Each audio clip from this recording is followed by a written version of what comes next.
पूजा graduation कर रही थी और उसे बहुत अच्छे से पता था कि ग्रेजुएशन करते के साथ ही उसके माता पिता उसकी शादी कर देंगे। पूजा एक बहुत ही रूढ़िवादी और दबंग परिवार से ताल्लुक़ रखती थी, जहाँ पर बेटियों के 20-21 साल के होते ही उनकी शादी कर दी जाती थी। पूजा को बहुत अच्छे से पता था कि उसकी शादी किसी ऐसे ही घर में होगी जो उसके घर जैसा ही रूढ़िवादी और औरतों को दबाकर रखने वाला होगा, जहाँ उसकी ज़िंदगी भी अपनी माँ और घर की बाकी औरतों की तरह बर्बाद होनी ही है। और पूजा इन सब से बचना चाहती थी, लेकिन पूजा को पता था उसके पास कोई चारा नहीं है, क्योंकि आगे उसे उसके माँ बाप पढ़ने नहीं देंगे। शादी वह अपने हिसाब से खोजेंगे, जो कि कहीं से भी पूजा के लायक नहीं होगी। लेकिन वह क्या कर सकती थी? नौकरी वह करती नहीं थी, ना ही अभी उसकी पढ़ाई पूरी हुई थी। मजबूर थी वह। पूजा के साथ कॉलेज में ही शिवम भी पढ़ता था और वह पढ़ाई के साथ साथ एसएससी की कोचिंग भी कर रहा था। पढ़ने में होशियार था और उसे यकीन था ग्रेजुएशन पूरा करते ही वह एसएससी का एग्ज़ाम निकाल लेगा और उसकी नौकरी लग जाएगी। पूजा और शिवम एक दूसरे को पसंद करने लगे थे, लेकिन पूजा को बहुत अच्छे से पता था कि प्यार करना उसके घर में किसी गुनाह से कम नहीं है, और अगर उसके घर वालों को पता चल गया तो वह लोग शिवम और पूजा दोनों की जान ले लेंगे, क्योंकि पूजा के पिताजी बहुत ही दबंग और रूढ़िवादी किस्म के इंसान थे। इसलिए पूजा शिवम से दूर ही रहती थी। शिवम बोलता था, ऐसा कुछ नहीं होगा, मैं देखने सुनने में अच्छा हूँ, अच्छे घर से हूँ और पूरा यकीन है कि मेरी अच्छी नौकरी लग जाएगी। तो और क्या चाहिए किसी लड़के में? तुम्हारे माँ पिता तो मुझे तुरंत पसंद कर लेंगे, बस ग्रेजुएशन पूरा होने दो, मेरी नौकरी तो तय है, फिर मैं तुम्हारा हाथ मांगने आ जाऊँगा। पूजा बोलती थी, शिवम मुझसे दूर रहो, मुझे तुमसे प्यार करने की गलती नहीं करनी चाहिए थी, लेकिन अब मैं इस गलती को सुधार लूँगी। तुम मुझसे दूर रहो, नहीं तो तुम्हें नहीं पता मेरे पिताजी कैसे हैं, वह तुम्हारी जान ले लेंगे। बहुत ही रूढ़िवादी किस्म के लोग हैं वह, और उनकी समझ आज से 100 साल पुरानी है। खैर, शिवम और पूजा का ग्रेजुएशन हो गया। पूजा के घर में पूजा की शादी खोजे जाने लगी और शिवम ने एसएससी का एग्ज़ाम दे दिया और क्लियर भी कर लिया, और उसकी इनकम टैक्स ऑफिसर की पोस्ट पर नौकरी लग गई। शिवम और उसके घर वालों की खुशी का ठिकाना नहीं था, और उसने पूजा को किसी तरह से यह खुशखबरी पहुंचा दी। पूजा ने भी किसी तरह से शिवम को यह बात पहुंचा दी कि उसके घर में उसकी शादी खोजी जा रही है, और अब वह उसे भूल जाए और उससे दूर रहे। वह बहुत खुश है कि उसकी नौकरी लग गई, लेकिन अब वह शिवम को कभी नहीं मिलेगी, और भूल जाए वह पूजा को। लेकिन शिवम पूजा को भूलने को तैयार नहीं था, और वह अपने घर वालों को लेकर पूजा के घर गया। लेकिन पूजा के पापा ने शिवम और उसके मम्मी पापा को धक्के देकर घर से बाहर निकाल दिया और बोला, गलती से भी दोबारा मेरे घर की तरफ मत आना, नहीं तो मैं तुम्हारी जान ले लूँगा। मेरी बेटी की शादी मैं अपनी जात बिरादरी में और अपने हिसाब के लड़के से करूँगा। हिम्मत कैसे हुई तुम लोगों की मेरे घर कदम रखने की? और शिवम और उसके माता पिता चुपचाप वहाँ से चले गए। कुछ दिनों बाद पूजा की शादी पूजा के पिता ने अपने ही जैसे किसी दबंग गुंडे से तय कर दी, और 1 महीने बाद शादी थी। शिवम को भी इसकी जानकारी मिल चुकी थी, और शिवम को बहुत अच्छे से पता था कि पूजा की ज़िंदगी अब बर्बाद है। पूजा से बहुत प्यार करता था शिवम। अगर किसी अच्छे लड़के से उसकी शादी हो रही होती तो शायद वह खुश होता, पर वह जानता था कि पूजा की ज़िंदगी बर्बाद होने जा रही है। शिवम ने फिर किसी तरह से पूजा तक संदेश भिजवाया कि तुम अगर अपनी ज़िंदगी अपनी माँ जैसा बर्बाद नहीं करना चाहती हो और आराम से रहना चाहती हो, तो हमारे पास एक ही रास्ता है कि हम अपनी एक नई ज़िंदगी शुरू करें, और तुम्हारे घर वाले कभी नहीं मानेंगे, तो तुम्हें अपना घर छोड़कर मेरे साथ आना पड़ेगा। जानता हूँ यह गलत है, पर बहुत प्यार करता हूँ तुमसे, तुम्हें बर्बाद होते हुए नहीं देख सकता। पूजा को भी बहुत अच्छे से पता था कि जहाँ उसके पिता ने शादी तय की है उसकी ज़िंदगी बर्बाद होनी तय है, लेकिन शिवम के साथ भागना क्या यह सही होगा? लेकिन फिर पूजा ने सोचा, मेरी पूरी ज़िंदगी का सवाल है। ठीक है, माता पिता की इज्जत का सवाल है, लेकिन मेरी तो पूरी ज़िंदगी का सवाल है।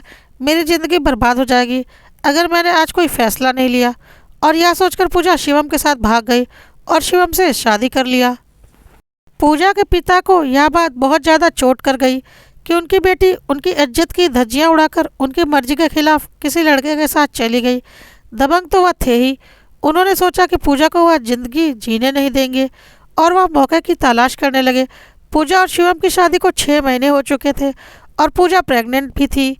इसी बीच मौका पाकर पूजा के पिता ने शिवम की हत्या करवा दी और थोड़ा भी तरस नहीं आया उन्हें अपनी प्रेग्नेंट बेटी पर। शिवम अपने परिवार का इकलौता बेटा था और कोई भाई बहन भी नहीं थे उसके। अपने माँ बाप का इकलौता सहारा था और पूजा के पिता ने उनका सहारा छीन लिया, पूजा का सुहाग उजाड़ दिया, अपनी ही बेटी का सुहाग उजाड़ दिया, एक अजन्मे बच्चे से उसके पिता का साया छीन लिया, सिर्फ और सिर्फ अपनी खोखली इज्जत बचाने के लिए। कितने निर्दयी थे वह, और अपनी दबंगई और रसूख के कारण वह जेल से भी कुछ ही दिनों में जमानत पर बाहर निकल आए। और केस तो सालों साल चलता है, इसलिए पूजा के पिता को किसी का डर नहीं था, बल्कि वह अभी भी पूजा के सास ससुर को धमकियां दिया करते थे कि अभी तो तुम्हारे बेटे को मारा है, मेरी बेटी को लेकर भागा था ना, मेरी इज्जत तार तार की थी ना, अभी तो तुम्हारी बहू यानी कि अपनी बेटी को भी मारूंगा और उसके कोख में ही तुम्हारे खानदान का अंतिम वारिस भी मर जाएगा।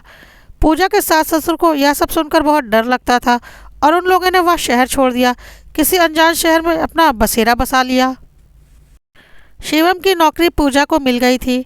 पूजा ने एक स्वस्थ बच्चे को जन्म दिया और एक अनजान शहर में पूजा और उसके सास ससुर रहने लगे ताकि वह सुरक्षित रह सकें। पूजा के सास ससुर पूजा से बोलते भी थे कि वह शादी कर ले, अभी उसकी उम्र ही क्या है, लेकिन पूजा बोलती थी नहीं, शिवम की जिम्मेदारी थी आप लोगों की देखरेख की, शिवम की नौकरी भी मैंने ले ली है, आप लोगों का क्या होगा, मैं शिवम बनकर आप लोगों का ज़िंदगी भर ख्याल रखूंगी, मुझे कोई शादी नहीं करनी। पूजा को ऐसा लगता था कि उसकी वजह से शिवम की जान चली गई।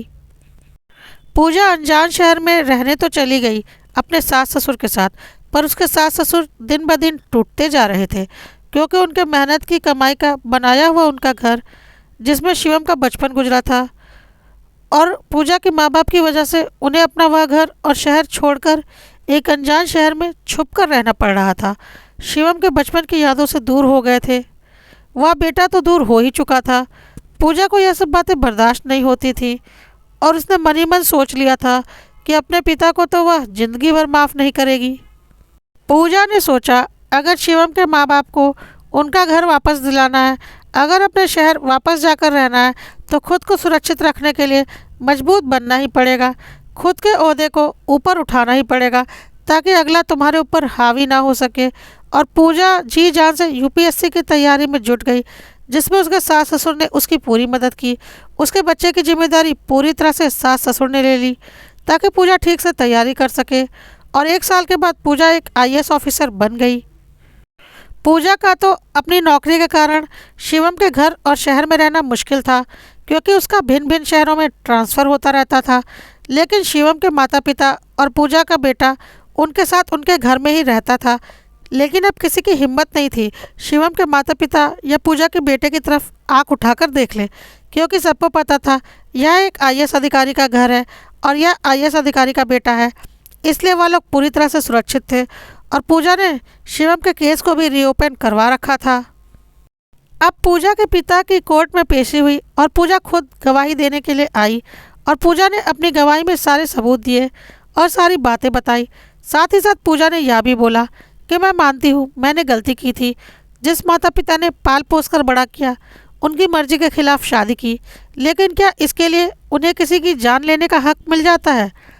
18 साल की होने के बाद सरकार चुनने का अधिकार एक बच्चे को मिल जाता है, क्योंकि वह उसे बालिग समझा जाता है, तो वह अपना जीवन साथी नहीं चुन सकता, वह जो देश की सरकार को चुन सकता है। जिंदगी बच्चों को गुजारनी होती है, जीवन साथी उनकी पसंद का होना चाहिए।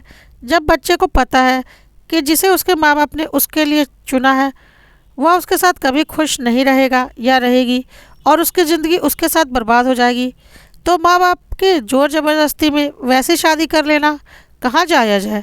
बच्चे गलती करते हैं, लेकिन क्या माँ बाप गलती नहीं करते? अपनी झूठी शान को बढ़ाने के लिए बच्चों की ज़िंदगी तक बर्बाद करने को तैयार हो जाते हैं। क्या यह सही है? बच्चों की ज़िंदगी कोई कैसे बर्बाद कर सकता है? और सबसे बड़ी बात, कौन सा कानून किसी को किसी की जान लेने का हक देता है? आज दुनिया बोलेगी एक बेटी ने अपने पिता को जेल करवा दी जिसने उसे जन्म दिया, लेकिन क्या उस पिता ने उसकी ज़िंदगी जीने लायक छोड़ी? उसके पति की हत्या कर दी, उसके अजन्मे बच्चे से पिता का साया छीन लिया, सालों तक अपना घर बार छोड़कर अनजान शहर में गुमनाम जिंदगी बितानी पड़ी और आज इसलिए इनको वापस कटघरे में ला पाई हूँ उनके किए की सज़ा दिलवाने के लिए, क्योंकि खुद को इस काबिल बनाया। नहीं तो आज भी यह खुला घूमते रहते, इतना बड़ा गुनाह करने के बाद भी।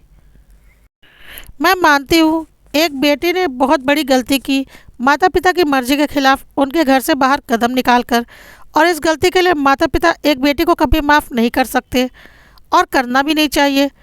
तो फिर मुझसे सारे रिश्ते तोड़ देते, लेकिन मेरे पति की जान क्यों ली? एक बूढ़े माँ बाप से उनका बेटा क्यों छीना?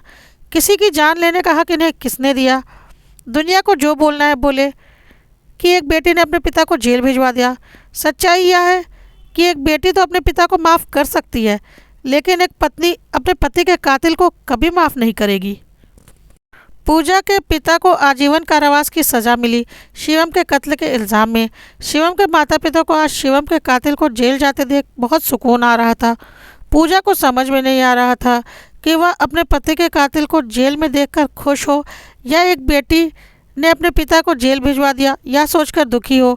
क्यों नहीं माँ बाप अपने बच्चों की खुशियों को समझ पाते? क्यों नहीं समय के साथ वह खुद को बदलते हैं?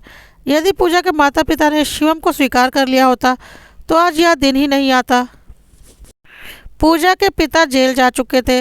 पूजा के परिवार में उसकी माँ और छोटा भाई विक्रम बचे थे।